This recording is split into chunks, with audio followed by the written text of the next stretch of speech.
चर्चा की थी हमारे जीवन के उत्थान की।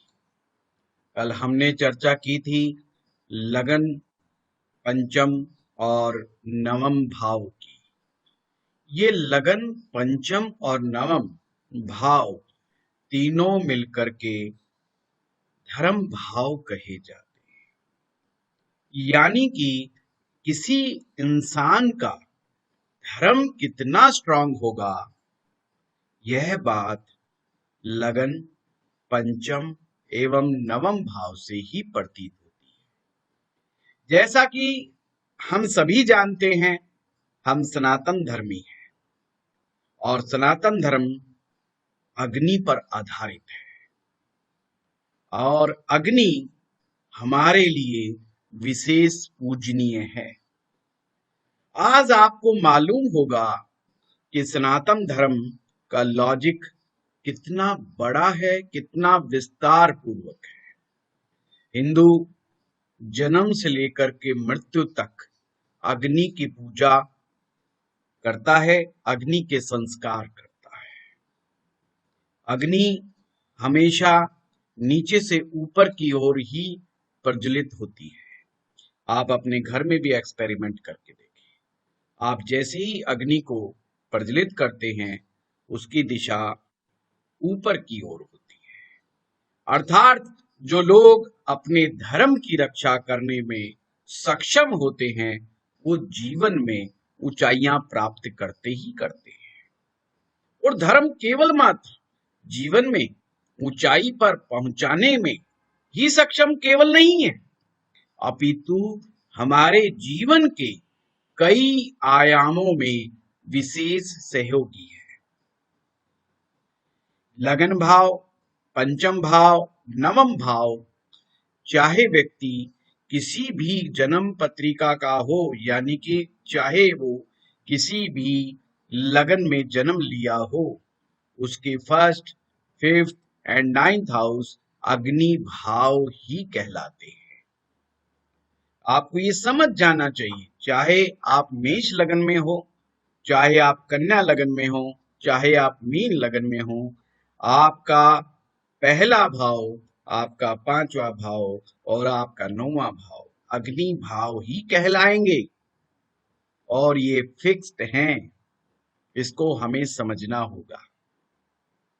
जहां तक उत्थान की बात है, वो तो आप कल की कक्षा से समझ गए कि धर्म हमें ऊंचाइयां देता है। लगन, पंचम, नवम हमारे जीवन में शुभता बढ़ाते हैं। पर क्या आज आपको मालूम है, धर्म हमारे विवाह को भी बचाता है। धर्म विवाह में बहुत जरूरी है। इसीलिए हमारे सनातन धर्म में विवाह को भी धर्म कहा गया है। आपने सुना होगा, जब भी हमारे गांव में, देहात में किसी लड़की की, गांव की लड़की की शादी होती थी, तो गांव का प्रत्येक व्यक्ति उस विवाह में सहयोगी बनता था और जब वार्तालाप होती थी तो अक्सर कहता था, लड़की का विवाह है, धर्म का कार्य है, पुण्य का कार्य है। इसी प्रकार से जब हम किसी का विवाह करवाते हैं तो उसे हम धार्मिक कार्य मानते हैं, हम उसे धर्म का काम मानते हैं, हम उसे पुण्य का काम मानते हैं, क्योंकि विवाह भी अपने आप में ग्रोथ है।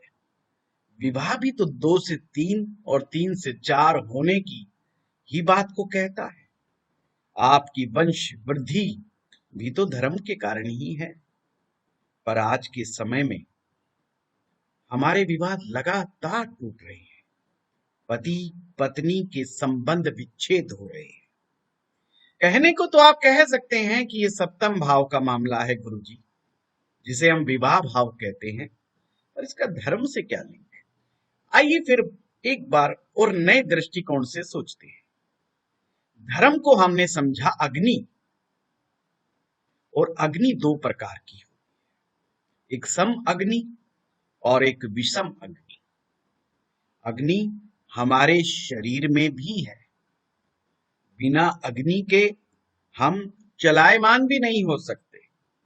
जो हमारे शरीर में नाभि चक्र है, जिसे कुंडलिनी तंत्र में मणिपुर चक्र कहा जाता है, वो ही अग्नि कुंड है। यानी कि वो ऊर्जा देता है। नाभि चक्र हमें ऊर्जा प्रदान करता है, हमें प्रकाश देता है, और आयुर्वेद की भाषा में कहूं तो हमारे भोजन को पचाता है। भोजन को पचाने का कार्य हमारे शरीर की अग्नि करती है, और जब शरीर की अग्नि सम होती है तो हमारा शरीर विकास करता है। हमारे शरीर की डेड सेल्स बहुत जल्दी जल्दी हमारे अंदर से समाप्त होती हैं और नई सेल्स का निर्माण होता है। जब नया रक्त बनता रहता है, नई नई सेल का निर्माण नित्य प्रतिदिन होता रहता है और उसकी रफ्तार तेज होती है, तो हम इसे मेटाबॉलिज्म कहते हैं। एक प्रकार से स्वास्थ्य का की ये धुरी है। कोई व्यक्ति हेल्दी जब ही हो सकता है जब उसके शरीर की अग्नि सम होगी। यानी कि अग्नि यानी कि धर्म आपको स्वास्थ्य भी तो देता है। अब स्वास्थ्य तो हमें मिला अग्नि से, पर इसका क्या संबंध है हमारे वैवाहिक जीवन से? ये अग्नि जहां पर हमें स्वस्थ रखती है, वहीं पर ये अग्नि हमारे मनोविकार को दूर करती है। तभी तो हम कहते हैं, हे अग्नि देवता, आप हमारे मन के रोग यानी कि मानसिक रोग, शारीरिक रोग, आत्मिक रोग अपने अंदर भस्मीभूत कर दो। स्वाहा। आप लोग ने हवन या तो करवाया है, नहीं अपने घर पे करवाया है, और नहीं तो देखा अवश्य। जो यज्ञ की जो अग्नि है वो ही एक प्रकार से हमारे धर्म की अग्नि है, इसलिए उसे पवित्र माना जाता है और उसमें हम हविष्य अर्पित करते हैं। हविष्य वो भोजन है जो हमारे देवी देवताओं को जाता है, ऐसा कथन है। परंतु हम बात कर रहे हैं वैवाहिक संबंध। स्वस्थ शरीर ही स्वस्थ मन को रखता है, स्वस्थ शरीर ही स्वस्थ मस्तिष्क का निर्माण करता है। जब हमारे मन में खोट होता है, जब हमारे मस्तिष्क में विकार उत्पन्न होते हैं, तो पति पत्नी में मतभेद उपजता है। अगर पति पत्नी में झगड़ा है, मतभेद है, तो एक चीज समझ लीजिएगा, वो धर्म से च्युत हो रहे हैं, धर्म से अलग हो रहे हैं, वो अपने धर्म की रक्षा नहीं कर रहे हैं। या आप आसान भाषा में यूं भी कह सकते हैं, वो अपने धर्म को नहीं निभा पा रहे। जब भी धर्म को हम नहीं निभा पाते तो पति पत्नी के मध्य में संबंध खराब होते हैं। और जब भी संबंध खराब होते हैं, देखना कितना गहरा संबंध है, जब भी संबंध हमारे खराब होते हैं, हमारे शरीर की अग्नि अपने आप ही विषम हो जाती है। कुछ करने की आवश्यकता नहीं है, आपकी अग्नि स्वयं में विषम हो जाएगी, और विषम अग्नि नाना प्रकार के रोगों की जन्मदात्री है। क्योंकि भोजन अगर शरीर में सही समय पर नहीं पचेगा तो उस निकलने वाले, उत्पन्न होने वाले रस से हमारे शरीर का पोषण कैसे? एक प्रकार से शरीर हमारे शरीर का, एक प्रकार से अग्नि हमारे शरीर का पोषण भी कर रही है। इसी प्रकार से जैसे अग्नि हमारे शरीर का पोषण करती है, उसी प्रकार से अग्नि हमारे वैवाहिक संबंधों का भी पोषण करती है। जब भी हम पति पत्नी एक दूसरे को शक की निगाहों से देखते हैं, विश्वास खो बैठते हैं, तो आप समझिएगा कि मामला गड़बड़ है। क्यों गड़बड़ है? क्योंकि धर्म फॉलो नहीं हो रहा है, हमारे शरीर की अग्नि हमारे तन को तो खराब करती करती है, हमारे मन में भी विकार पैदा करती है, और यही मन का विकार एक वहम की स्थिति उत्पन्न करता है। और विषम अग्नि अपार इच्छाओं को जन्म देती है। ध्यान से सुनना, विषम अग्नि बहुत ज्यादा विकारों को जन्म देती है। विषम अग्नि आपको सेपरेट करने में सबसे ज्यादा रोल अदा करती है। और जिस भी पुरुष की शरीर की अग्नि विषम होगी, उसको सेक्सुअल डिसऑर्डर होगा ही होगा। जिस भी पुरुष की जिसकी भी सेक्स एनर्जी लो है, उसे समझ लेना चाहिए कि उसकी शरीर की अग्नि विषम हो गई है। जैसे आयुर्वेद में कभी कभी हम मंदाग्नि भी कह देते हैं। और इस तरह से तरह तरह के मानसिक विकार उसके अंदर जन्म लेते हैं। जितनी भी प्रजनन से रिलेटेड समस्याएं हैं, जितनी भी जनांगों से रिलेटेड समस्याएं हैं, ये सभी मानसिक होती हैं। शारीरिक बहुत बहुत रेयर होती है। ऐसे ही महिलाओं का सारा रिप्रोडक्टिव सिस्टम, प्रजनन के अंग सभी के सभी विषम अग्नि होने की वजह से उनमें समस्याएं आ जाती हैं। आप अक्सर सुनते हैं महिलाओं को पीसीओडी की समस्या है, महिलाओं को फेब्रॉइड्स हो गए, सिस्ट की समस्या है। सिंपल सा लॉजिकल वन पॉइंट, शरीर की अग्नि विषम है। ज्योतिष के दृष्टिकोण से उन्होंने कहीं ना कहीं धर्म को फॉलो नहीं किया है। कहीं ना कहीं उनका लगन भाव, पंचम भाव एवं नवम भाव कमजोर हो रहे हैं, या वो स्वयं अपने ही कर्मों के द्वारा उन भावों को कमजोर कर बैठते। ये एक नई बात पता चली आपको। क्या हम इस जन्म में भी अपने ही कर्मों के द्वारा अपने ही ग्रहों को कमजोर कर देते हैं, या हम अपने ही भावों को कमजोर कर बैठते हैं? है ना अद्भुत बात। ये सब बातें आपको विस्तार पूर्वक इस कोर्स के माध्यम से समझाई जाएगी। पर हम फिर से अपने ही सूत्र पर आते हैं। चर्चा चल रही है अग्नि की, तो आप एक सूत्र याद रखें। जिन भी पति पत्नी का आपस में संबंध खराब है, संबंध तनावपूर्ण है, यदि आप और हम हैं तो भी, यदि आपके जानने वाले हैं तो भी, उन्हें पहली रेमेडी दीजिए अग्नि पूजा करने की। अपनी अग्नि को बहुत सही ढंग से प्रज्वलित करने की, यानी कि सम अग्नि बनाने का उन्हें बताएं। और ये सम अग्नि कैसे होती है? अब अग्नि को सम करना है विषम को, तो अग्नि से ही प्रार्थना करनी पड़ेगी। और अग्नि से प्रार्थना करने के लिए हवन यज्ञ सबसे ज्यादा उचित माध्यम है।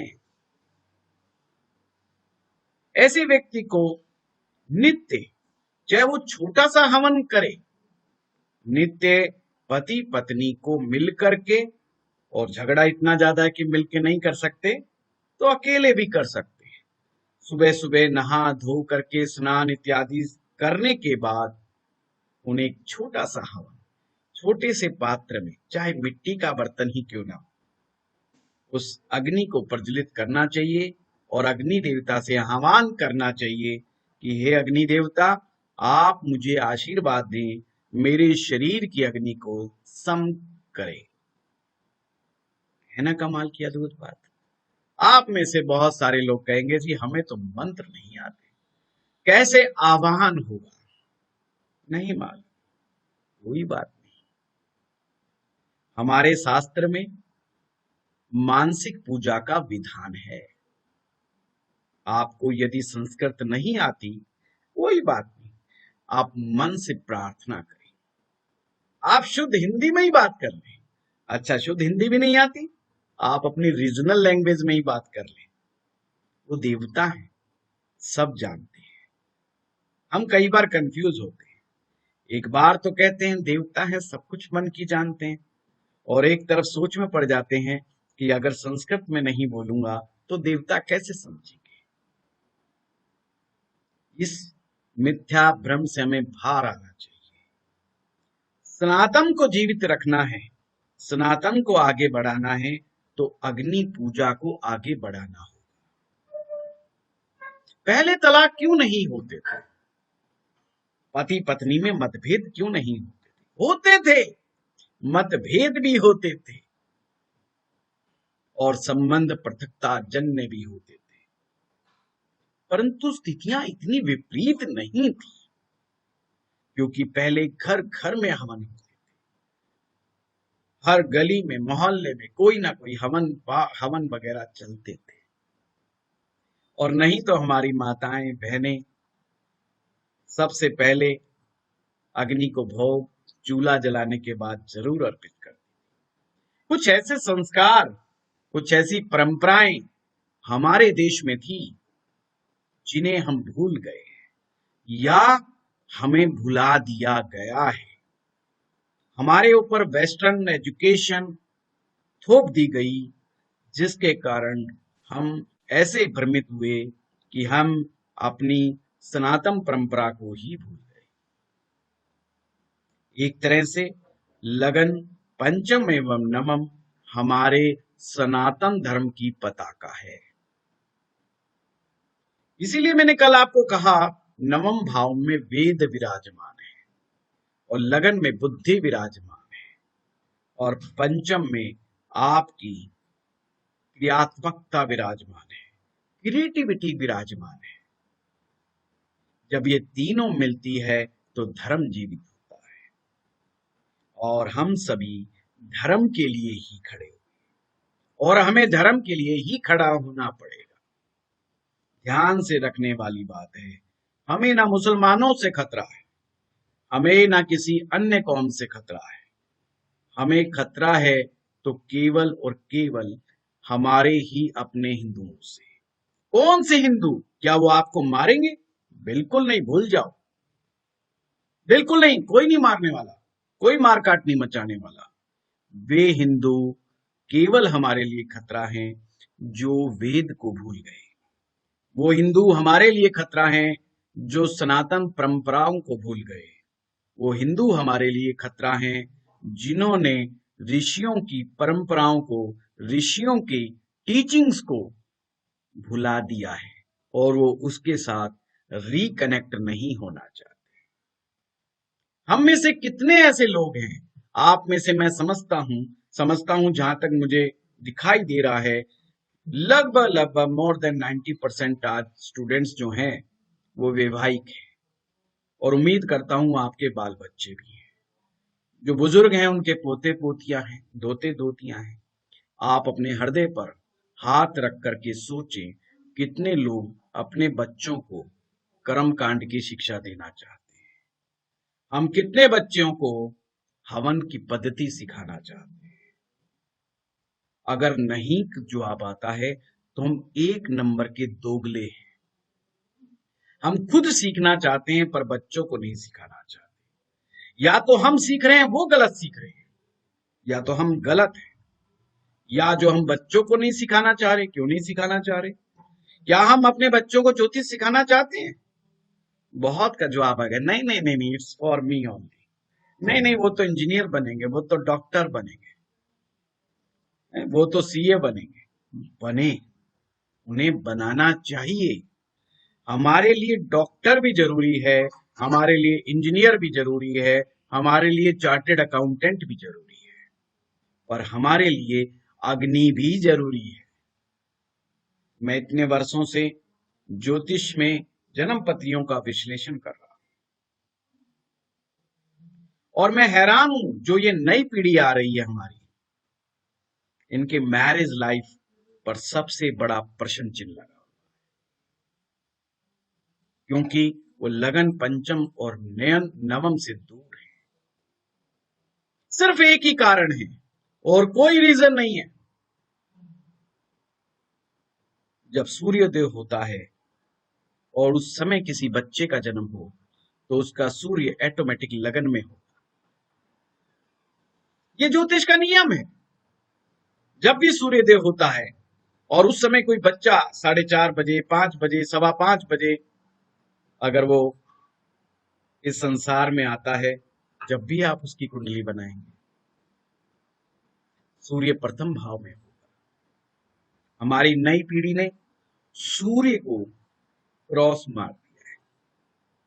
क्या आप जानते हैं सूर्य भी तो धर्म है। धर्म का मतलब ब्यूटीफुल, धर्म का मतलब है जिम्मेदारी, धर्म का मतलब है डिसिप्लिन के साथ जिम्मेवारी। सूर्य कभी भी अपने समय से नहीं चूकता। जिस समय सूर्योदय का समय है, सूर्य उदय ही होगा और सूर्यास्त के समय ही सूर्यास्त होता है। वो ना आगे होता है ना पीछे होता है। वो बात अलग है कि बादल आ गए, हमें सूर्य नहीं दिखाई दे रहा, पर हम ये तो नहीं कह सकते सूर्य नहीं है। सूर्य अपनी जगह स्थिर है। सूर्य अपनी जगह एकदम अनुशासन में है। पर आज की पीढ़ी सूर्य को अस्वीकार कर रही है। वो शनि को स्वीकार कर रही है। शनि यानी रात्रि, सूर्य यानी दिन, शनि यानी रात। इसीलिए शनि ग्रह को रात्रि ब्लीक ग्रह कहा जाता है और शनि धन की ओर इशारा करता है। मेटेरियलिस्टिक प्लेनेट है। आज की पीढ़ी धन तो बहुत कमाना चाहती है, इच्छाएं उसमें अपार हैं, पर धर्म को स्वीकार नहीं करना चाहती। जिसे वो कभी कभी कहते हैं we are so secular, we are open minded. वैदिक युग से ज्यादा कोई भी ओपन माइंडेड नहीं हो सकता। जब वैदिक युग था, जब वेद पढ़े जाते थे, मैं नहीं मानता कि उससे ज्यादा आज भी नई पीढ़ी का कोई व्यक्ति ओपन माइंडेड होगा। आप सोचिए विवाह की हमारे देश में क्या परंपरा है, क्या परंपरा थी। स्त्रियां स्वयं अपना वर चुनती थी। स्त्रियों को कितनी आजादी थी।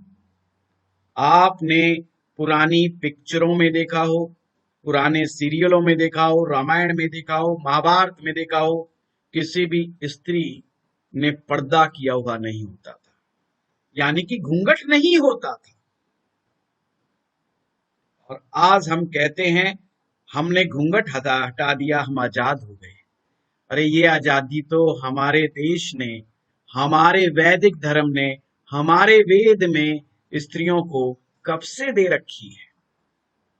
स्त्रियां जितनी स्वतंत्र, ओपन माइंडेड वैदिक युग में थी, मैं नहीं समझता आज भी कोई स्त्री इतनी ओपन माइंडेड है। चाहे वो कोई भी बात, तो केवल अग्नि आपको ऊपर ही नहीं ले जाती, अपितु हमारे वैवाहिक जीवन की भी रक्षा करती है। अब बात आती है प्रेम संबंधों की, और वो प्रेम ही क्या जिसमें अग्नि ना हो। कहते हैं ना, हमारे बीच में कोई फायर नहीं, प्रेमाग्नि आप इसे कह सकते।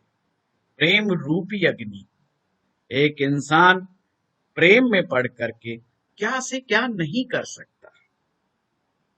एक प्रेम ही ऐसी शक्ति है जो इंसान को मूल रूप से बदलने में, परिवर्तित करने में सर्वथा शक्तिशाली शस्त्र है। आज भी लोग हमारे पास आते हैं और कहते हैं कि इनका नशा नहीं छूटता है, इनकी दवाइयां नहीं छूटती है, ये नशेड़ी हो गए, नशा इनका नहीं छूटता है। आप हमेशा देखना पंचम भाव गड़बड़ है, बचपन से ही प्रेम नहीं मिला, प्रेम का भूखा है व्यक्ति, प्रेम का भूखा व्यक्ति अक्सर ड्रग्स लेना शुरू करता है, कोई ना कोई एडिक्शन पाल करके बैठ जाता है। और अगर एडिक्शन छुड़ाना है तो भी एक ही चीज, शरीर की अग्नि को सम कर दिया जाए। आपको जान करके हैरानी होगी, हमारा ज्योतिष भी तो वेदांगी है। मेरी कक्षा में मैं हमेशा एक ही बात कहता हूं, अगर कोई मेरे साल 1 साल भी टिक गया हमारे कोर्स में, केवल 1 वर्ष, हम ना किसी का मांस छुड़ाएंगे, ना किसी को शराब पीने के लिए मना करेंगे, ना सिगरेट छुड़वाएंगे, ना कॉफी छुड़वाएंगे, केवल सिर्फ और सिर्फ क्लास में ज्योतिष पढ़ाएंगे और वो ये सब चीजें छोड़ता चला जाए। वो पकड़ता क्यों है? क्योंकि उसे ज्ञान नहीं है। उसे लगता है नशा करके मैं भुलाने में कामयाब हो पाऊंगा जीवन के उस चक्र को जब मुझे प्रेम प्राप्त नहीं हुआ। यानी कि उसके जीवन में प्रेम की कमी है। अब प्रेम कैसे उत्पन्न होगा? 2 प्रकार के प्रेम है। एक संसारिक प्रेम जिसके बारे में आप सभी को मालूम है, और दूसरा कहलाता है डिवाइन लव, परमात्मा का लव। ये भी तो पंचम भाव से ही आता है। 5वां भाव भक्ति का भी है, 5वां भाव मंत्र साधनाओं का भी है। आखिर हम मंत्र क्यों जप रहे हैं? किसी तो देवी देवता को खुश करने के लिए कर ही रहे होंगे। आखिर हम मंदिर में क्यों जाते हैं? किसी देवी देवता को तो खुश कर ही रहे होंगे, किसी शक्ति को तो खुश करते ही होंगे। चाहे हम हिंदू हैं, चाहे मुसलमान हैं, चाहे सिख हैं, चाहे ईसाई हैं, हम अपने अपने धार्मिक स्थलों पर जाते हैं। किसके लिए? सोचिए आप, अवश्य किसी को तो खुश करने जाते होंगे। ये खुश करने वाली जो चीजें हैं, हम जब भक्ति करते हैं तो इसका मतलब हम प्रेम में हैं। जब हम मंत्र जाप करते हैं तो इसका मतलब हम प्रेम में हैं। यहां भी मैं एक बात कहना चाहूंगा, जो अक्सर हमारे हिंदुस्तान में अब हो गई कि पाठ पूजा भक्ति हम बुढ़ापे में करेंगे। हमारे विजय शास्त्री जी हैं, जिनसे मैंने काफी कुछ ज्ञान जीवन में अर्जित किया। मंत्र तंत्र यंत्र का ज्ञान मैंने उन्हीं से अर्जित किया। वो एक बात बहुत अच्छी कहते थे,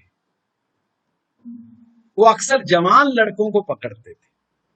तो मैं भी उस समय यंग अवस्था का था, 20-21 साल का, 22 साल का रहूंगा, तो मुझे अपने साथ हवन में लेके जाते थे। तो अक्सर लोग कहते थे उनसे कि शास्त्री जी आप इन युवाओं को क्यों ले, इनकी तो ये समय अभी इंजीनियरिंग करने का है, मेडिकल पढ़ने का है। वो एक बात कहते थे, बुढ़ापे में न शक्ति होती, जब शक्ति नहीं होती तो भक्ति कैसे होगी। हम कहते हैं बुढ़ापे में मंत्र माला जप करेंगे, जब शरीर में ही शक्ति नहीं तो माला भी कैसे जपेंगे। ये तो युवावस्था का खेल है, मंत्र साधना युवावस्था का खेल है, ये बुढ़ापे का खेल नहीं है। बुढ़ापे में तो लोग अपने टाइम पास करने के लिए एक कोने में बैठ जाते हैं ताकि उनका टाइम पास हो जाए। पहले के समय में टीवी के जैसे चैनल, इतने चैनल नहीं थे, साधन नहीं थे। बुजुर्ग लोग माला लेकर के बैठना ही पड़ता था, कोई काम नहीं था। चाहे वो मंत्र चले या ना चले, माला लेके बैठना मजबूरी था। परंतु आज तो ऐसा नहीं है, तो बुजुर्गों ने भी माला छोड़ दी। देखा कमाल की बात। इसका मतलब क्या हुआ? इसका मैटर बुढ़ापे से नहीं है मंत्र जाप का। और वैसे भी पंचम भाव तो यंग अवस्था का प्रतीक है साहब, जहां से प्रेम उपजता हो वो तो यंग अवस्था का ही खेल है ना। पंचम भाव आपका संसारिक प्रेम भी है और आपका डिवाइन लव भी है।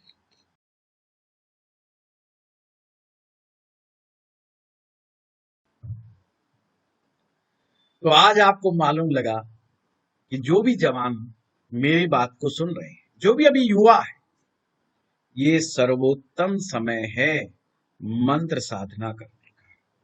वैसे आज मेरी क्लास 12 बजे मंत्र साधना की भी है। मेरा एक कोर्स चल रहा है मंत्र तंत्र यंत्र एवं ज्योतिष, उसमें मेरा यही विषय और बहुत सारे स्टूडेंट उस कोर्स के भी आज यहाँ पर है। तो मंत्र साधनाएं युवा अवस्था का खेल है, आप इस बात को जान लीजिए। मंत्र भी आपकी अग्नि को ही प्रज्वलित करते हैं। मंत्र क्या काम करते हैं? बहुत सारे लोग सोचते हैं मंत्र का जाप करने से मानसिक शांति मिलती है। उल्टा है, मंत्र का जाप करने से शक्ति मिलती है। मंत्र हमेशा ऊर्जा को बढ़ाते हैं। आपके चाहे वो शरीर की ऊर्जा हो, चाहे आपके वो जीवन की ऊर्जा हो, वो केवल और केवल ऊर्जा के स्रोत है। वो आपकी गुप्त शक्तियों को जगाने का काम करते हैं, और शक्ति तो शक्ति से ही जागती है साहब। आपके शरीर में जो सुसुप्त केंद्र हैं, जो गुप्त ऊर्जाओं से भरे हुए केंद्र हैं, जब हम उनका प्रयोग नहीं करते तो वो भी ढीले पड़ जाते हैं, यानी कि वो अपना कार्य करना छोड़ जाते हैं या बहुत धीमे करते हैं, बहुत कमजोर स्थिति में करते हैं। ये मंत्र हमारे वही कार्य करते हैं, हमारे उन स्रोत को धक्का मारते हैं, उन्हें जगाने का काम करते हैं। जैसे सोए हुए आदमी को हम लोग करते हैं ना, कोई सोया होता है, हम कहते हैं अरे उठ उठ उठ उठ, उसको हिलाते भी हैं और मुंह से बोलते भी हैं। बस मंत्र में इसलिए ध्वनि का महत्व बहुत है, हम बोलते भी हैं और साथ में हिलाते भी हैं, अचानक से शक्ति जागृत हो जाती है। पंचम भाव आपका अग्नि रूप है, ये भी तो अग्नि का ही हिसाब है। आप जितना मर्जी कहीं से भी कनेक्ट कर लीजिए सब्जेक्ट को, इतना मर्जी गोल गोल घुमा लीजिए इस विषय को, आप हमेशा उसमें एक लॉजिक मिलेगा। आप हमेशा उसके लॉजिक को प्राप्त करेंगे ही करेंगे। मैंने बहुत तरह तरह के एंगल से ज्योतिष को घुमा के फिरा के उल्टा करके देखा, पर कभी भी इस विषय को अनलॉजिकल नहीं पाया। चाहे वो मंत्र हो, चाहे तंत्र हो, चाहे यंत्र हो, चाहे आयुर्वेद हो, चाहे मेडिकल साइंस हो, कुछ भी हो, सब आपकी पूरी की पूरी प्रकृति, आपके शरीर की प्रकृति, इस ब्रह्मांड की प्रकृति, सभी तो जन्म पत्रिका में व्याप्त है। इसे केवल ग्रहों का खेल ना समझो, ये बहुत बहुत अद्भुत विषय है। जिसने इसको जान लिया, सबसे पहले इस विषय को जानकार व्यक्ति, या जब आप इस विषय को आरंभ करते हैं, आप धीरे धीरे अपने धर्म को मजबूत करते हैं, आप अपने धर्म को पक्का करते हैं। हाँ, ध्यान रहे, आप ज्योतिषी बन गए हैं पर धर्म पक्का नहीं है। उस ज्योतिषाचार्य के जीवन में वैवाहिक संबंध भी खराब होंगे, तरक्की उन्नति भी नहीं होगी, बीमारियां तो पीछा छोड़ेंगी नहीं, क्रोध तो उसकी नाक पे रखा मिलेगा, और क्रोध अहंकार को जन्म देता है। क्रोध अहंकार को जन्म देता है। हम कहेंगे यार अहंकार, ये क्या बात बताई आपने? अहंकार भी दो प्रकार का होता है, एक सकारात्मक, एक नकारात्मक। सकारात्मक अहंकार वो है जो आप जीवन में अपनी प्रतिभाओं से उसको बड़ा संभाल के रखते हैं। आपने शिक्षा प्राप्त करी तो शिक्षा प्राप्त करने का अहंकार होगा, आपने अपने परिवार का पालन पोषण किया तो इस बात का भी अहंकार है कि देखिए साहब, मैंने अपना परिवार चला रहा हूं। आपने बहुत धन कमाया, इस बात का भी तो अहंकार होना चाहिए। आपने बहुत नाम कमाया, सम्मान कमाया, इस बात का इंकार क्यों नहीं होगा? और ये इंकार अच्छा है, ये गलत नहीं है। एक कहते हैं ना, हम छोटे से बच्चे में भी होती है, भाई वो भी तो ग्रो कर रहा है। जो भी अपनी लाइफ में ग्रो कर रहा है, ये ध्यान रखिए, उसके पास अहंकार होगा ही होगा। आप कभी भी उस अहंकार को मत ललकारें। हम नहीं समझ पाते कौन सा अहंकार अच्छा है और कौन सा बुरा है। कौन सा बुरा है? नकारात्मक अहंकार। और नकारात्मक अहंकार हमेशा जब ही जन्म लेता है जब हमारे अंदर क्रोध होता है। क्रोध की अवस्था में ही हम अहंकारी बन जाते हैं और एक्शन का रिएक्शन दे बैठते हैं। अरे उसकी क्या मजाल जो मेरे सामने बोल गया, उसकी क्या औकात जो मुझसे बात कर सके, मुझसे नजरे से नजरे मिला सके, उसके ज्ञान की क्या औकात जो मेरे ज्ञान के सामने खड़ा हो सके। ये जब ही जन्म लेगा जब क्रोध होगा। और ध्यान रहे, क्रोध को भी क्रोधाग्नि कहते हैं। क्रोध को भी क्रोधाग्नि कहते हैं। अभी क्रोधाग्नि कब आ जाती है? जब भी पंचम भाव पर पाप ग्रहों का प्रभाव होगा, उस व्यक्ति की क्रोधाग्नि सबसे पहले प्रज्वलित हो जाती है। बात बात पर, छोटी छोटी बात पर प्रज्वलित हो जाती है। पंचम में मंगल बैठा है, पंचम में शनि बैठा है, पंचम में राहु बैठा है, पंचम में केतु बैठा है। क्रोधाग्नि बहुत जल्दी जल्दी जलेगी। और फिर ईगो, कौन सी ईगो जन्म देगी? Negative ego. नेगेटिव ईगो हमारे रिलेशन को खराब करती है। नेगेटिव ईगो हमें समाप्त करती है।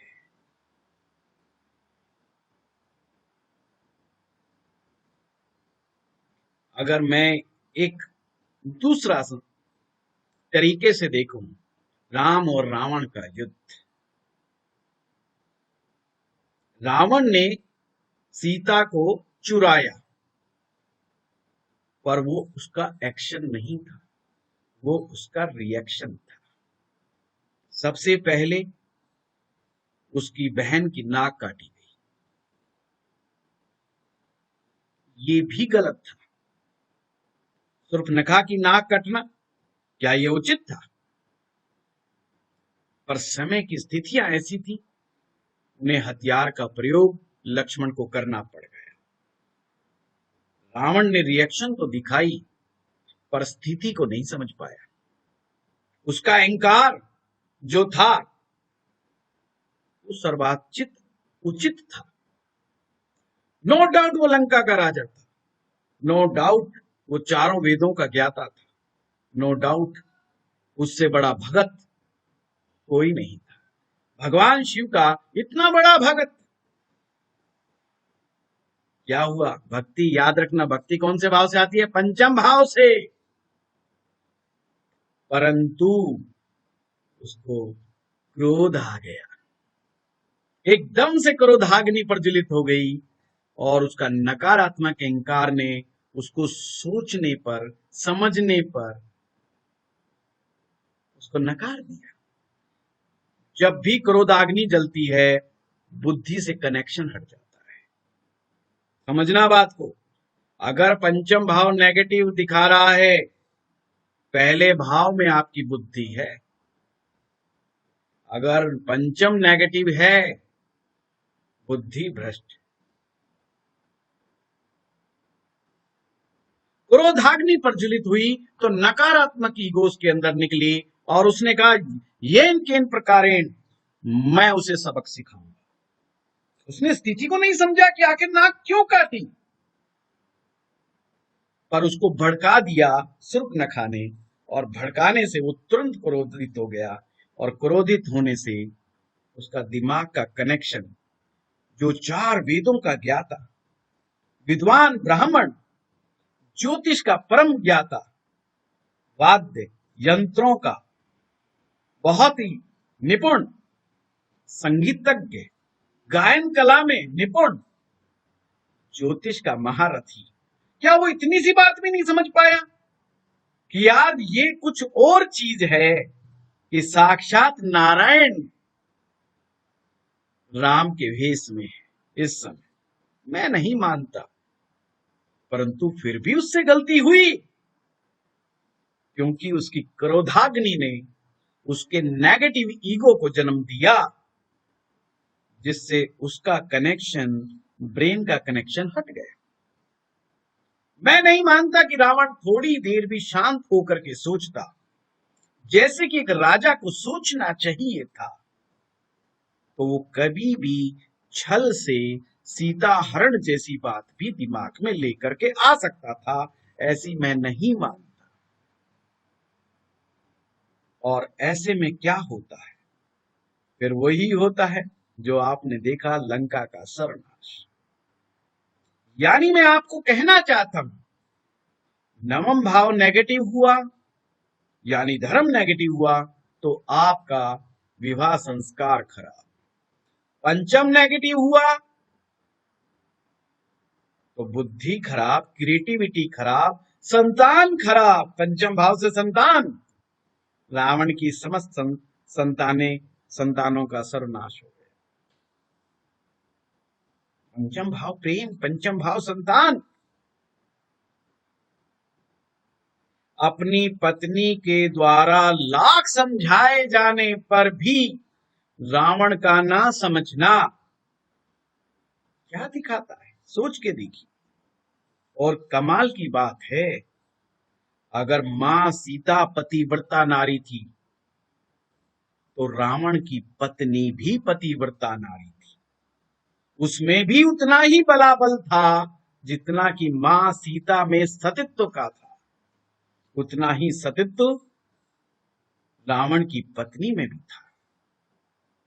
सोच सकते हैं, सब कुछ हमारे पास है, फिर भी केवल एक क्रोधाग्नि किस प्रकार से नेगेटिव ईगो को जन्म देती है और हमारा सर्वनाश कर देती है। तो धर्म से अलग होकर के खड़े हो जाना, धर्म को त्याग देना हमारे सर्वनाश का कारण बनता है। अब फिर आते हैं हम अपने लगन पर, बुद्धि चक्र पर। ये मैंने कल बताया था कि लगन में बुद्धि है और हर व्यक्ति की बुद्धि अलग अलग तरह से सोचती है कि नहीं है?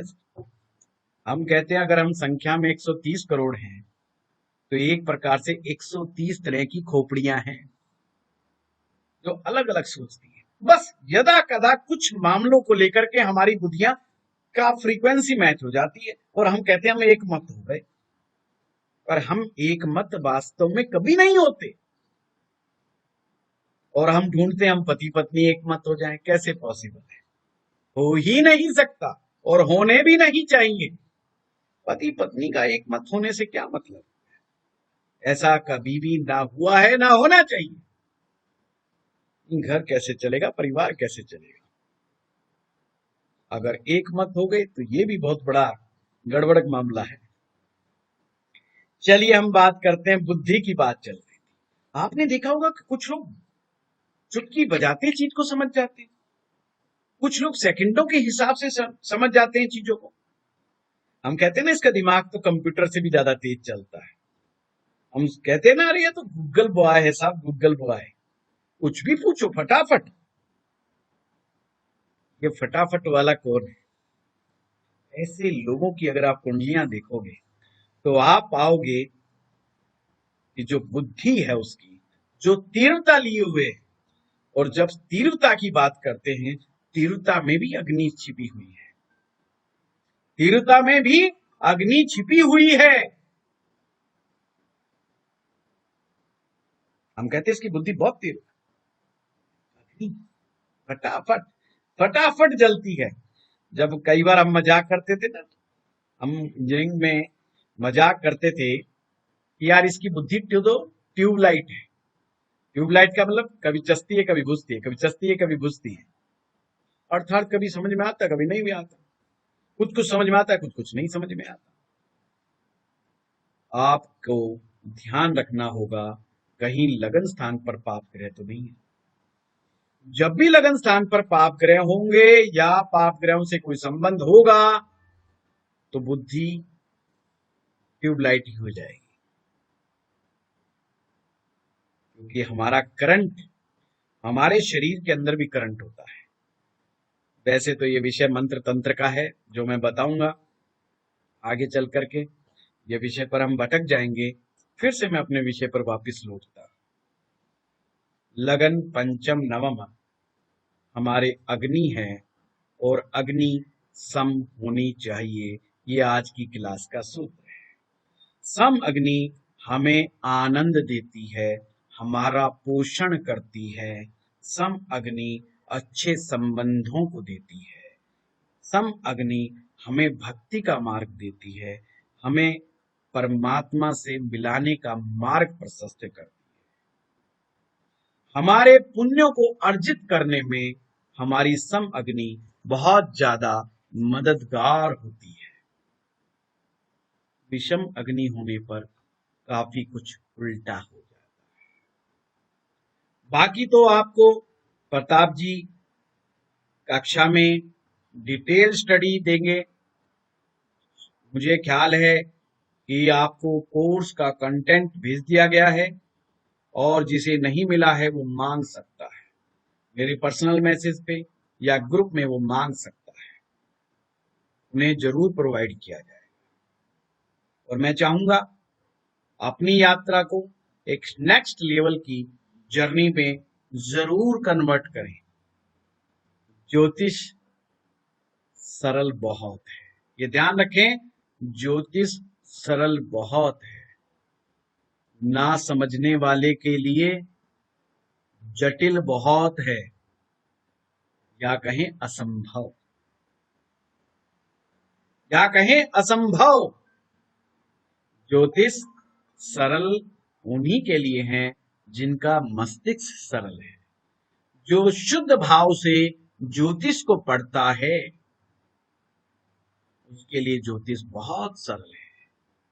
चालाक व्यक्ति, ज्यादा होशियार आदमी अक्सर ज्योतिष नहीं समझ पाता। सरल हृदय से आप इस कोर्स को ज्वाइन करें। मैं यही चाहूंगा, अगर कुछ पुराने स्टूडेंट्स जिन्होंने इस कोर्स को कर लिया है और वो दोबारा रिपीट करना चाहते हैं तो भी अपने इस कोर्स को प्रताप जी की क्लास में रिपीट कर सकते हैं। उनके लिए फीस स्ट्रक्चर अलग है, वो भी आपको बता दिया जाएगा। जो नए विद्यार्थी हैं उन्हें केवल मात्र 6,000 रुपये जमा करवा करके इस कोर्स को वो ज्वाइन कर सकते हैं। 30 से ज्यादा अधिक क्लासें होंगी इसमें और आपको स्टेप बाय स्टेप समझाया जाएगा। अब चलिए आज क्वेश्चन आंसर सेशन रखते हैं हम। कल मैंने नहीं किया था इस क्वेश्चन आंसर सेशन को, क्योंकि मुझे लगा कि आज तो पहले जो नए लोग हैं वो क्या क्वेश्चन पूछेंगे, पर आज उनके लिए दूसरा सेशन है, वो अपनी बात को रख सकते हैं। परंतु बात को रखने का एक तरीका जैसे हमारे यहाँ होता आया है, केवल हैंड रेज कीजिएगा। हैंड रेज करते ही मुझे मालूम लग जाएगा और मैं उसको अवसर प्रदान करूंगा। हाँ वैदेही जी। सर क्या दिया जलाना भी अग्नि प्रज्वलित करना कहलाएगा सर? Definitely, definitely. पर दीपक जलाना मंगल का प्रतीक है, मंगल ग्रह का प्रतीक है। हवन की अग्नि सूर्य की अग्नि के समान होती है। जो हवन की अग्नि होती है उसे सम अग्नि कहा गया है, ये बात को। और हिंदू इसीलिए मृत्यु के समय स्वयं को आहूत कर देते हैं उस अग्नि में। इसे अग्नि में जलना नहीं कहते, हमारा मृत्यु संस्कार भी आहुति संस्कार है, एक प्रकार से स्वयं को अग्नि देवता को समर्पित करना, क्योंकि पूरे जीवन भर अग्नि ही तो हमारा पोषण करती आई है और अंतिम समय में हम मुख मोड़ लें, ऐसे कैसे हो सकता है।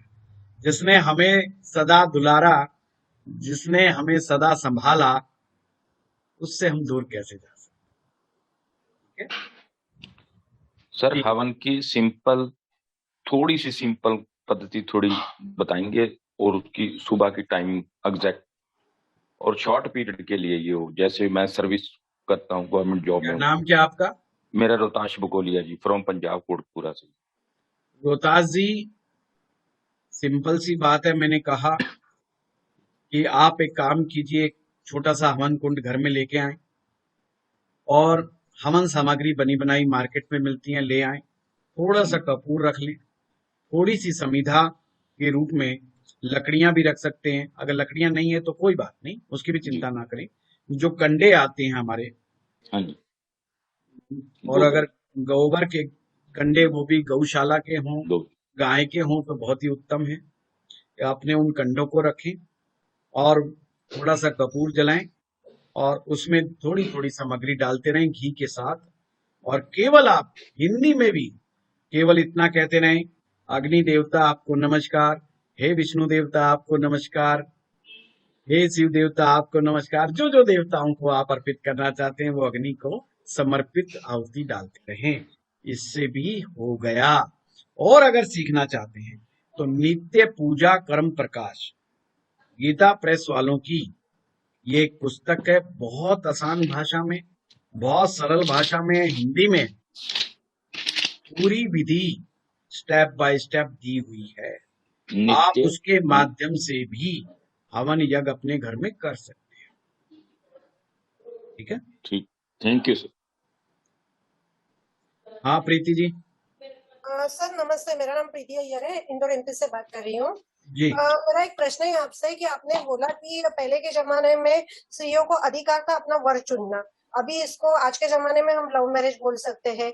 लेकिन हम जब मैच मेकिंग करते हैं तो उस समय का उनका मतलब क्या बोलते हैं कि उनका अंदाज कैसा होता होगा कि इस वर के साथ ही कन्या का ये हो जाएगा। सीता जी ने अपना वर चुना था, द्रौपदी ने अपना वर चुना था, तो कैसे हम ये मान सकते हैं कि उनके साथ उनके मतलब क्या बोलते हैं सोलमेट कनेक्शन थे। अभी हम लोगों का एक मतलब नजरिया अलग है मैच मेकिंग का, क्योंकि मैं एस्ट्रोलॉजी को साइंस मानती हूँ और मैं बहुत बिलीव करती हूँ। तो वो एक है कि जेनेटिक प्रॉब्लम जो थी कि उसी कपल में अगर सेम गोत्र के रहते हैं तो आती है, इसलिए हम एक गोत्र में विवाह नहीं करते या गुण मिलान देखते हैं। तो उस समय पे उनकी धारणा क्या होती होगी इस मकसद के पीछे कि औरतों को अपना मतलब स्वयंवर करने का अधिकार था। बहुत अच्छा प्रश्न है। पहली बात तो मैं कहूंगा, जो अष्टकूट मिलान है ये मजबूरी का नाम है। हमारी गोत्र परंपराएं हमसे छूट गई है। हम किसी ऋषि कुल के हैं, किस पेड़ की, किस वृक्ष की हम लोग शाखा हैं, इसका ध्यान हमारे यहाँ नहीं रखा जाने लगा। तो हमारे लिए बहुत जरूरी हो गया एक साइंटिफिक अप्रोच को करना। उसके लिए कुंडलिनी मिलान में नाड़ी दोष का तात्पर्य केवल मात्र ये है, अब हमें तो मालूम नहीं हम किस वंश परंपरा से हैं, परंतु नाड़ी आपको साइंटिफिकली बताती है कि ये किसी पीढ़ी में आपकी परंपरा का था या नहीं। नाड़ी से नाड़ी मिली। और नाड़ी 3 प्रकार की होती है, आद्य नाड़ी, अनंत नाड़ी और एक आदि, अनंत और मध्य मध्य मध्य नाड़ी। अब ये नाड़ी है, आदि का आदि के साथ मिलापक नहीं होना चाहिए, मध्य का मध्य के साथ और अनंत का अनंत के साथ मिलापक नहीं होना चाहिए। सिंपल सा सूत्र है। इसका तात्पर्य ये है कि ये सभी लोग, जो भी ये 2 लोग हैं, कहीं ना कहीं किसी पीढ़ी पे 7वीं 8वीं 9वीं 10वीं 12वीं पीढ़ी में हम एक ही कुल के थे। तो इसलिए हमें अष्टकूट मिलान की हमें हेल्प लेनी पड़ रही है। पहले के जमाने में हम सभी लोग अपनी वंश परंपरा का बहुत ज्यादा ध्यान रखते थे, इसलिए स्वयंवर बहुत आसान था। आज स्वयंवर जैसी प्रथा आसान नहीं है। जहां तक बात है लव मैरिज की, लव मैरिज केवल मात्र मति भ्रम है। केवल मात्र मति भ्रम है। वो केवल और केवल शारीरिक आकर्षण कहें तो उसके अलावा मैं कुछ नहीं मान सकता। अगर प्रेम ही होता तो लव मैरिज का टूटने का रेशो हमारे देश में अरेंज मैरिज की अपेक्षा ज्यादा नहीं, वो सबसे ज्यादा है। लव मैरिज के टूटने का मैं ये रेशो पूछना चाहूंगी आपसे कि अभी मैंने जो ऑब्जर्व किया है, तो मेरे साथ बहुत सारे कलीग है, या हमने भी हमारा जो वर है हमने खुद चुना है, लेकिन एक टर्म्स एंड कंडीशन था, मैं ब्राह्मण थी, मुझे ब्राह्मण ही चाहिए था। तो हमने देखा है कि मतलब अरेंज मैरिज से कंपैरेटिव लव मैरिज जब सोच समझ के किया जाता है एज लाइक अ स्वयंवर पद्धति से, कि अपने गुण अच्छे, इस व्यक्ति के साथ अपने गुण मिलन हो रहे हैं, वो अलग पार्ट हो जाता है कि आपको एक चीज अट्रैक्ट की और वो अट्रैक्शन था। लेकिन मैंने ये देखा जो सोच समझ के शादी की जाती है उसको हम अभी लव मैरिज बोल रहे हैं, तो उसका सक्सेस रेशियो मुझे अरेंज मैरिज से 100% लग रहा है। ये मैंने ऑब्जर्व किया है, मतलब मैं ज्योतिष को बहुत मतलब सालों से अब सीखने मैं का आपके सामने एक प्रश्न रखता हूं केवल प्रीति जी, उसी से आपको आंसर मिलेगा। आपको नवमांश कुंडली का बारे में मालूम है? जी नहीं, नहीं जानती हूँ मैं वैदिक मैं ज्योतिष। बताता, नवमांश कुंडली आपके होने वाले जीवन साथी के बारे में 100% सटीकता से विवरण खींचती है। आपका जीवन साथी की शिक्षा कैसी होगी, आपके जीवन साथी का कैरियर कैसे होगा, आपके जीवन साथी का स्वास्थ्य कैसा होगा, आपके जीवन साथी का रंग रूप कैसा होगा, आपके जीवन साथी का मस्तिष्क कैसा होगा, ईच एंड एवरीथिंग नवमांश चार्ट एक्सप्लेन करता है। नवमांश में सप्तम भाव, इवन कि आप विवाह में अवरोध हैं, विवाह में कोई बाधा है, तो भी उस बात को बताता है। आप लव मैरिज करेंगे या अरेंज मैरिज करेंगे, ये भी नवमांश कुंडली बताती है। हम प्रीडेस्टाइन्ड हैं, नवमांश कुंडली से हम प्रीडेस्टाइन्ड हैं। इसलिए जब मैं बताता हूं आप लोगों को, ये केवल एक नौटंकी है, एक मात्र ड्रामा है कि हम अपने नए जीवन साथी को चुनते हैं। ना हमारे पास अपने माता पिता को चुनने का हक है, ना हम अपने भाई बहनों को चुन सकते हैं, ना ही हम अपने जीवन साथी को चुन सकते हैं। ये केवल और केवल एक माया जाल है। इसीलिए तो कुंडली में सप्तम भाव को माया जाल कहा है। आप हैरान होंगे, first house is your truth and seventh house is your illusion, means माया। माया उसी को कहते हैं जब हम सप्तम में कहते हैं ना कि अरे माया भी हो गया। हमारे जो मुनि जन थे, साधु जन थे, वो क्यों अवॉइड करते थे विवाह को? ज्योतिष ही उसका कारण बताता है आपको, क्योंकि सप्तम तो माया है। अब माया से उन्हें दूर जाना है। अब दूर जाना तो पहले विवाह से दूर जाओ भाई, जब तो माया से बाहर आओगे। अगर हम माया में फंस गए, यानी विवाह में फंस गए, तो फिर कैसे बाहर आएंगे? समझिए बात को। ज्योतिष आपको वो बता रहा है कि प्रीडेस्टाइन्ड क्या चीज है और आपकी फ्री विल किस चीज में है। फ्री विल हमारी माँ बाप को चुनने में नहीं है। हम कैसे कहें कि मेरी माँ ऐसी होनी चाहिए, मेरा बाप ऐसा होना चाहिए, मेरा बाप 6 फुट लंबा होना चाहिए, मेरी माँ 5 फुट 8 इंच लंबी होनी चाहिए, वो रंग से गोरे होने चाहिए, और मैं तो कश्मीर में ही पैदा हूंगा ताकि मेरे गाल जो है एकदम लाल लाल हो, मैं गोरा रंग हूं। नहीं चुन सकते। या मैं केरला में हो जाऊं भाई, वहां तो रंग काला होगा। ये हमारे हाथ में नहीं है। अच्छा भाई, मेरा कोई भाई बहन नहीं होना चाहिए क्योंकि प्रॉपर्टी बंटवा लेगा, पट्टा आएगा तो। भाई तो हम कहते हैं भाई तो भाई से बड़ा रिश्ता नहीं, पर प्रॉपर्टी का हाफ भी तो वही करता है। ये भी ज्योतिष में बताया जाएगा। जो तीसरा भाव है, कैसे वो प्रॉपर्टी में भाई आकर के, छोटा भाई आकर के, बहन आकर आपकी प्रॉपर्टी को आधा कर देती है। बहन भी भाई दहेज के रूप में ले जाएगी, शादी के रूप में ले जाएगी, सारे जीवन भर कुछ ना कुछ लेगी। जब भाई हो या बहन हो, आपकी देनदारी तो बन गई। अब बंदा कहे नहीं नहीं नहीं नहीं, नहीं भाई बहन नहीं आना चाहिए, भाई तुम रोकोगे क्या? हमारे तो हाथ में ही नहीं है। इसी प्रकार से जीवन साथी का चुनाव प्रीडेस्टाइन्ड होता है, पर हमें एक नौटंकी करनी पड़ती है, क्योंकि हम इस संसार में जब आते हैं एक कैरेक्टर के साथ आते हैं, एक चरित्र के साथ आते हैं, और उस चरित्र को हमें निभाना होता है पूर्व जन्मों के कर्मों के कारण। और जो अपनी कला में महारथी होते हैं वो अपने कैरेक्टर को सही तरीके से निभाते हैं। धर्म क्या है? धर्म कहता है जो करेक्टर आपको मिला है, उस पात्र को आप सही ढंग से निभाओ। Who is the hero in Bollywood movies? हम बेस्ट हीरो किसे मानते हैं? जो अपने किरदार को बड़ा अंदर तक घुस के निभाता है, वही हीरो है, वही रेस्पेक्ट पाता है। जब हम अपने किरदार को ढंग से नहीं निभाते तो हम लाइफ के हीरो नहीं बनते। हम रेस्पेक्ट नहीं प्राप्त करते, हम धन प्राप्त नहीं करते। कल मैंने बताया था कल की क्लास में, 3 ही लोगों के पास धन है, राजनीतिज्ञों के पास धन है, व्यापारियों के पास धन है और कलाकारों के पास धन है। क्यों? ये अपने किरदार को बहुत ढंग से निभाते हैं, ये ध्यानस्थ हो जाते हैं, इनका ब्रेन मेडिटेटिव ब्रेन है। आपको लगता है कि ये मेडिटेशन नहीं करते? राजनीति अपने आप में सबसे बड़ा मेडिटेशन है।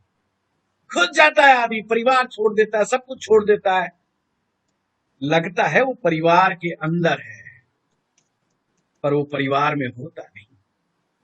एक बार की घटना है, किसी, मैं नेता का नाम नहीं लूंगा, अभी तो वो स्वर्गवासी हो गए इसलिए मैं नाम नहीं लूंगा उनका।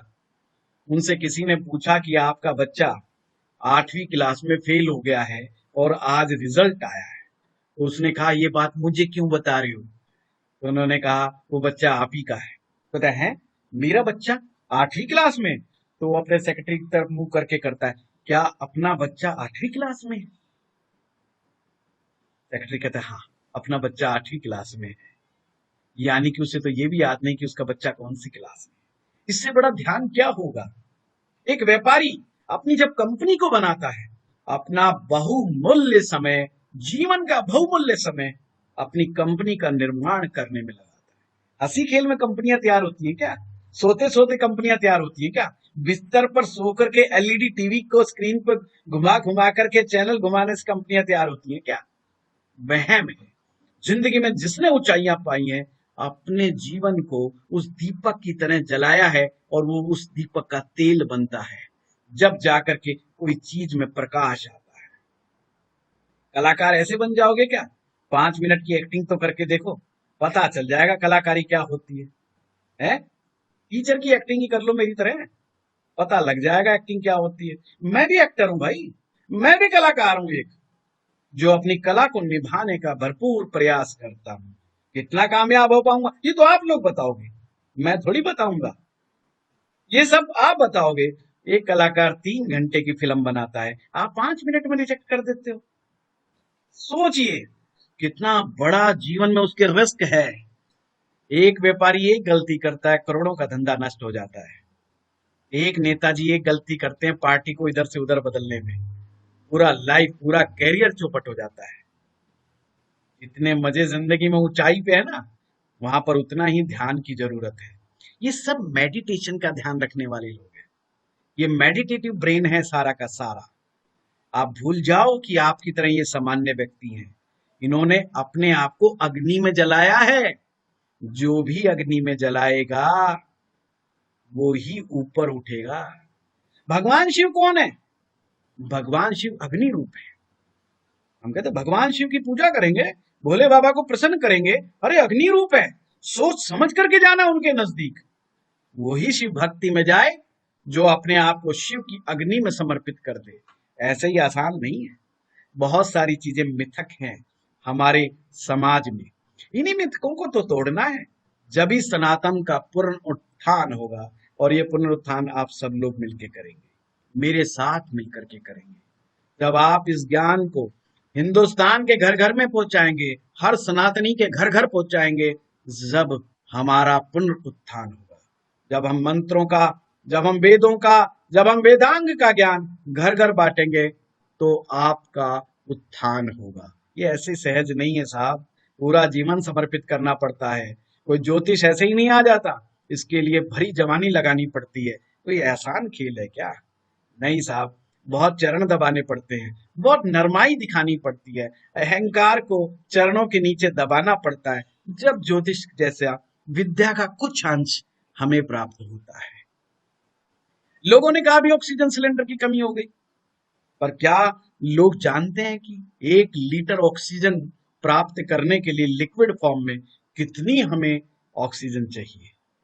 को हम नहीं जानते, उस क्रिया को नहीं जानते। अरे ऑक्सीजन तो ब्रह्मांड में है, लो ऑक्सीजन फ्री फोकट में, और शायद वो उस प्रक्रिया को नहीं जानते कि वो जब किस तरह से लिक्विड फॉर्म में आती है। और जब लोगों से 8-8, 10-10 हजार रुपए एक ऑक्सीजन सिलेंडर के लिए गए तो उन्हें एहसास हुआ जो ऑक्सीजन परमेश्वर हमें फ्री फोकट में दे रहे थे उसकी क्या कीमत थी। और हमने कभी उस परमात्मा का धन्यवाद नहीं किया जो हमें फ्री फोकट में से ऑक्सीजन बांट रहा था, हमने उसका धन्यवाद नहीं किया। आज भी हम जिनसे ज्ञान प्राप्त होता है, क्या हम उसका धन्यवाद करते हैं? दिल से धन्यवाद करते हैं? आज कुछ अगर आप लोग ग्रेटिट्यूड का एटीट्यूड रखते हैं तो जीवन में ऊंचाइयां प्राप्त करेंगे। प्रकृति के द्वारा हर चीज जो आपको दी गई है उसका धन्यवाद देना सीखिए। अपने जीवन में जो कुछ भी पाया है उसका परमात्मा को धन्यवाद कीजिए। और हम रोते रहते हैं उस चीज के लिए जो अभी तक हमें नहीं मिला है। साहब हमें तो फलानी चीज नहीं मिली, अरे साहब अभी तो एम्बेसडर गाड़ी है, अभी तो मर्सिडीज नहीं मिली। क्या जीवन है हमारा, मर्सिडीज भी मिल गई। अरे साहब जेट प्लेन नहीं मिला है, देखो अंबानी का तो खुद का जेट प्लेन है, अभी तो जीवन निरर्थक हो गया। अरे भाई तू रो रहा है उसके लिए, प्लेन के लिए रो रहा है, वो प्लेन का क्या मजा है, आप हैरान हो जाओगे। परमात्मा ने मुझे इस अवसर दिया मर्सिडीज में, BMW में बैठने का, और मुझे अवसर मिला मेरी अपनी 12-13 लाख की गाड़ी में बैठने का। सच बताऊं, सब में एक जैसा मजा है। मजा सिर्फ यहाँ है, गाड़ी में मजा नहीं है। अगर आप शांत चित्त हो, आनंद चित्त हो, तो आपको एल्टो गाड़ी भी मजा देगी। अगर आप उदास हो, परेशान हो, चिंताएं लगी हुई हैं, तो आपको मर्सिडीज कोई सुख नहीं देती। मर्सिडीज का सुख कौन प्राप्त करता है आप जानते हो? उसमें बैठा हुआ ड्राइवर जिसकी तनख्वाह 20,000 रुपये, 25,000 रुपये, वो बहुत एंजॉय करता है। उसको बड़ा फक्र है कि वो मर्सिडीज चलाता है। बेशक वो मर्सिडीज साहब की है, वो कहता है ऑटोमेटिक गाड़ी चलाता हूँ। दूसरे ड्राइवरों के पास जब वो खड़ा होता है तो ऐसे ऐट के खड़ा होता है, अरे तुम साहब कमजोर गाड़ी चलाने वाले हो, मैं इलेक्ट्रॉनिक फिटेड फुली ऑटोमेटिक गाड़ी चलाता हूँ। यू नो मी, मैं क्या चलाता हूँ? मैं मर्सिडीज चलाता हूँ।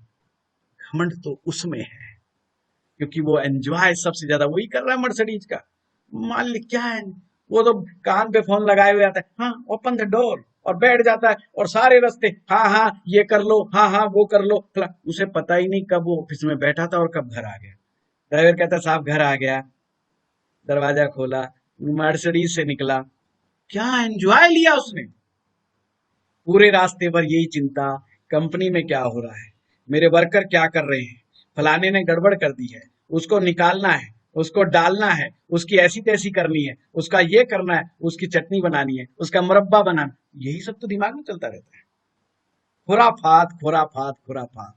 मेटेरियलिस्टिक चीजें हमें आनंद नहीं दे सकती हैं। आनंद हमें स्वयं को पैदा करना होता है। आनंद कहीं नहीं मिलता, आनंद को स्वयं पैदा करना पड़ता है, और उस आनंद को पैदा करने के लिए कला सीखनी पड़ती है। और ये कला गुरुजनों के पास है, साधुओं के पास, संतों के पास, विद्वानों के पास है ये कला, कि वो फकीरी में भी आनंद को प्राप्त करते हैं। वो कबीर जैसा व्यक्ति जो झोपड़ी में भी बैठ करके क्या क्या श्लोक घड़ता है, क्या क्या चौपाइयां घड़ता है, क्या ज्ञान की बात बरसती है, जिसे शब्दों का ज्ञान नहीं, जिसे लिखने का ज्ञान नहीं, जिससे कागज और कलम दवात का पता नहीं, और वो जब लिखता है तो उस पर रिसर्च करते हैं लोग, और रिसर्च करके फक्र पैदा करते हैं। हमने PhD करी है कबीर के ऊपर। एक आपने अनपढ़ आदमी पर रिसर्च की है? अनपढ़ों पर रिसर्च होती है? हाँ जी होती है। यह हमारे देश में ही है, होता है, क्योंकि हमारा देश ज्ञानवान देश है। इसीलिए ऐसे ही कोई थोड़ी ना इसको पूरे विश्व का गुरु कहता है। हमारे यहाँ जिसे अज्ञानी कहा जाता है पश्चिम में, पूर्व में वो लोग बहुत बड़े ज्ञानी हैं। शंकराचार्य को कैसे भुला पाओगे? 32 वर्ष की आयु और 32 भाष्य लिख डाले, आज तक रिसर्च चल रही है। सौंदर्य लहरी को समझना कोई हंसी खेल है? केवल एक सौंदर्य लहरी की बात करूंगा। एक एक श्लोक अपने आप में मंत्र है, एक एक श्लोक अपने आप में तंत्र है, एक एक श्लोक अपने आप में यंत्र है। देखा कितना अद्भुत, 32 वर्ष की आयु में तो शरीर छोड़ दिया और 4 जगहों की स्थापना ऐसी कर दी जो आज भी सनातन के आधार स्तंभ है। अब सोचिए ये ज्ञान कहाँ मिलेगा आपको? सोचिए, हम गूगल बाबा की खोज कर रहे हैं। अरे गूगल बाबा के पास मेरे और आप जैसे लोग लिखते हैं कचड़ा शाम को बैठ करके। बोला हाँ content writer, mister content writer. बोले यस यस यस यस। हाँ 2 रुपया पर वर्ड लगेगा, 1 रुपया पर वर्ड लगेगा, बताओ जनाब आपके बारे में क्या लिखना है। बोले लिख दे, अच्छा अच्छा। बस वो लिख रहा है अच्छा अच्छा अच्छा। आपको मेरे बारे में कौन नॉलेज दे रहा है? गूगल बाबा। अरे गूगल बाबा पे तो पता नहीं क्या क्या भरा पड़ा है। वहां ज्ञान नहीं है। ज्ञान तो साहब रिश्ता है, ज्ञान तो हमेशा बरसता है। ज्ञान कभी स्टेप बाय स्टेप नहीं होता। हम बोल देते हैं स्टेप बाय स्टेप पढ़ाएंगे लिखाएंगे, अरे ये होता है। और मैं तो आज तक भाई स्टेप बाय स्टेप नहीं पढ़ा पाया, सच बताऊं। मैं कंटेंट में दूंगा पहले नंबर पे ये चैप्टर, 7वें नंबर पे ये चैप्टर, 10वें नंबर पे ये चैप्टर। पता चला पहले के बाद तो सही ढंग से शुरू किया, बाद में मैं ही भूल गया क्या कंटेंट सिलेबस क्या है। पता चला पहले 10वां शुरू कर दिया, फिर 8वां शुरू कर दिया, फिर 12वां शुरू कर दिया। भाई साहब क्या करें, ज्ञान इसी का नाम है। ऐसे ही रिश्ता है। गुरु महाराज जब कृपा करते तो ज्ञान दे देते हैं। जब मेरे माध्यम से गुरु महाराज कौन? मेरे गुरुदेव, मेरे गुरु महाराज जब वो बरसते हैं तो आप लोगों को रस मिलता है। आप सोचते हो सुनील वशिष्ठ दे रहा है, सुनील वशिष्ठ कुछ भी नहीं, शरीर मात्र है एक सुनील वशिष्ठ। ये एक शरीर है, एक अदना सा, एक बौना सा, क्या एक आपको ये शरीर में मिलने वाला है? कुछ भी तो नहीं। ये तो मेरे गुरु महाराज की कृपा है। इसलिए जाइए गुरुओं के पास, जाइए संतों के पास, जाइए विद्वानों के पास, आपको मिलेगा रस। और रस ज्ञान रूपी रस। ज्ञान आपके समस्त अंधकार को, जीवन के अंधकार को समाप्त करता है। चलिए आप लोगों से मुझे अगली क्लास में प्रवेश पाना है, और तो इसलिए मैं आज यहीं पर आपसे विदा लूंगा। आगे के लिए प्रताप जी आप लोगों को अगले शनिवार इतवार से पढ़ाएंगे। जिन लोगों ने भी हमारे एस्ट्रो पाठशाला में ज्वाइन करना चाहते हैं वो आज ही लिख करके भेजें कि वो एस्ट्रो पाठशाला को ज्वाइन करना चाहते हैं। बाकी हमारी जिम्मेदारी हम पर छोड़ दीजिए। विश्वास कीजिए, आपका विश्वास टूटने नहीं देंगे। धन्यवाद। प्रणाम सर। प्रणाम।